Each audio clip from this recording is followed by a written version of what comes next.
Членовите на Сдруженијето Јосип Броз Тито од Кочани по 8 пат го одбележаат 25 мај, денот на младоста и роденденот на нивниот патрон.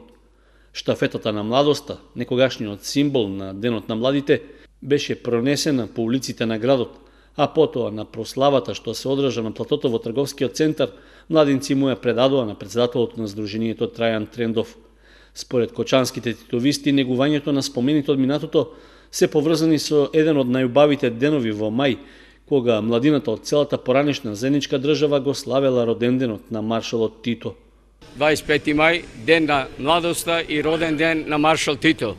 И по тој повод е ова наша манифестација, како секоја година и оваа година.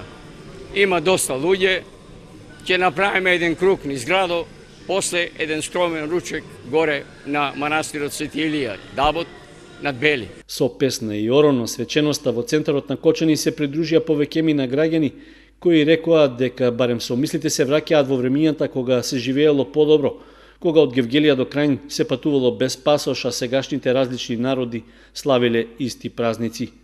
Во Сдруженијето Јосип Броз Тито од Кочани активни се околу 200 повозрастни членови, но според председателот Трендов интерес за зачленување имало и меѓу младите, кои освен на прославите во изминатите години давале придонес и во организирањето на хуманитарни акции.